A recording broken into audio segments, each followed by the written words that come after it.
મહીસાગર જિલ્લાના વીરપુર તાલુકાના ડેબારી ગ્રામ પંચાયતમાં પૂર્વ ડેપ્યુટી સરપંચના નિધનથી ખાલી પડેલી બેઠકને લઈ ગતરોજ ચૂંટણી યોજાઈ હતી કે જેમાં ડેબારી ગ્રામ પંચાયતના ડેપ્યુટી સરપંચ પદ માટે જી ચંદ્રિકાબેન ગિરીશભાઈની બિનહરીફ વરણી કરવામાં આવી છે। અગાઉ વીરપુરના ડેબારી ગામના ડેપ્યુટી સરપંચ તરીકે વણકર માનાભાઈ ખાનાભાઈ ફરજ બજાવતા હતા। તેમના અવસાનને કારણે આ મહત્વનું પદ ખાલી પડ્યું હતું। ત્યારે ખાલી પડેલી આ જગ્યા ભરવા માટે ગતરોજ ચૂંટણીનું આયોજન કરવામાં આવ્યું હતું અને આ પ્રક્રિયામાં પંચાયતના દરેક સભ્યએ ઉત્સાહપૂર્વક ભાગ લીધો હતો, હાજરી આપી હતી અને કોઈ પણ પ્રકારના વિરોધ વિના સર્વસંમતિથી ચંદ્રિકાબેનની વરણી કરવામાં આવી હતી। ગ્રામ પંચાયતના તમામ સભ્યોની ઉપસ્થિતિમાં ચંદ્રિકાબેનની વરણી થતા ગ્રામજનો અને સભ્યોમાં ખુશીનો માહોલ જોવા મળ્યો હતો। તેમને આ નવી જવાબદારી બદલ શુભેચ્છાઓ પાઠવવામાં આવી હતી।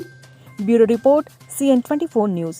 હવે જુઓ દેશ દુનિયાની તમામ ખબરો તમારી આંગળીના ટેરવે। ઉઠાવો મોબાઈલ અને Google Play Store પરથી ડાઉનલોડ કરો અમારી CN24 ન્યૂઝ મોબાઈલ એપ।